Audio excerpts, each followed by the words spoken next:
ये खबर पारुल यूनिवर्सिटी द्वारा प्रस्तुत की गई है। क्या आपने कभी सोचा है कि हर साल करोड़ों श्रद्धालुओं की आस्था का केंद्र बनने वाला माता वैष्णो देवी धाम की खोज आखिर सबसे पहले किसने की थी? आखिर वो कौन व्यक्ति था जिसे सबसे पहले इस पवित्र गुफा तक पहुंचने का सौभाग्य मिला? और कैसे एक साधारण ब्राह्मण की भक्ति ने दुनिया को इस दिव्य धाम से परिचित कराया? आज के इस वीडियो में हम जानेंगे माता वैष्णो देवी मंदिर से जुड़ी वो प्रसिद्ध पौराणिक कथा जिसके बारे में बहुत कम लोग जानते हैं।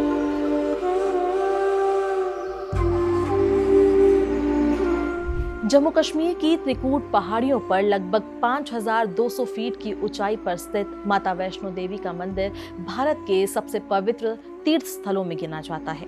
यहाँ माता के 3 प्राकृतिक पिंडी स्वरूप विराजमान हैं, जिन्हें महाकाली, महालक्ष्मी और महासरस्वती का प्रतीक माना जाता है।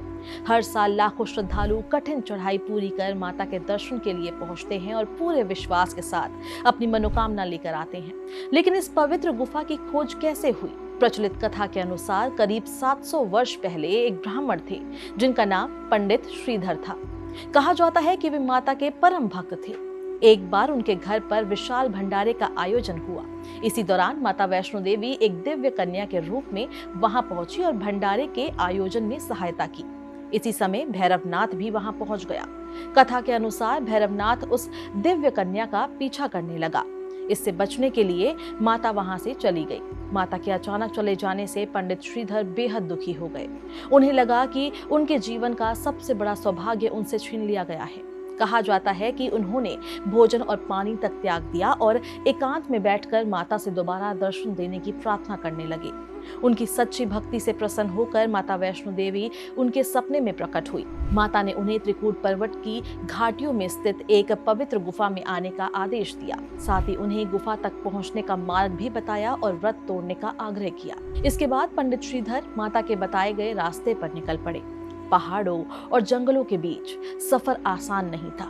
कई बार उन्हें लगा कि वे रास्ता भटक गए हैं, लेकिन हर बार माता उन्हें किसी न किसी संकेत के जरिए सही दिशा दिखाती रही।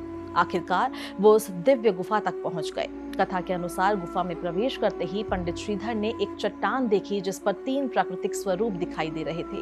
तभी माता वैष्णो देवी अपने दिव्य रूप में उनके सामने प्रकट हुई और बताया कि यही उनकी 3 शक्तियों का स्वरूप है। माता ने पंडित श्रीधर को 4 पुत्रों का वरदान दिया। साथ ही उन्हें इस पवित्र धाम की पूजा करने का अधिकार भी प्रदान किया।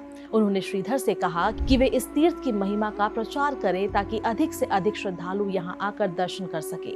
कहा जाता है कि इसके बाद पंडित श्रीधर ने अपना पूरा जीवन इसी पवित्र गुफा में माता की सेवा और पूजा में समर्पित कर दिया। अब बात करते हैं माता वैष्णो देवी के जन्म से जुड़ी उस कथा की जो हिंदू परंपरा में बेहद प्रसिद्ध मानी जाती है। मान्यता के अनुसार धर्म की रक्षा के लिए भगवान विष्णु के अंश से दक्षिण भारत के रत्नाकर परिवार में एक कन्या का जन्म हुआ जिसका नाम त्रिकूटा रखा गया। बचपन में ही उन्हें पता चला कि भगवान विष्णु श्री राम के रूप में अवतरित हो चुके हैं। इसके बाद उन्होंने भगवान राम को पति रूप में पाने के लिए कठोर तपस्या शुरू कर दी। कथा के अनुसार जब माता सीता की खोज करते हुए भगवान श्री राम रामेश्वरम पहुंचे तब उनकी मुलाकात त्रिकूटा से हुई। त्रिकूटा ने भगवान राम के सामने विवाह की इच्छा व्यक्त की, लेकिन भगवान श्री राम ने कहा कि इस अवतार में उन्होंने एक पत्नी का व्रत लिया है और उनका विवाह माता सीता से हो गया है। हालांकि उन्होंने त्रिकूटा को वचन दिया कि लंका विजय के बाद वो उनसे मिलने आएंगे।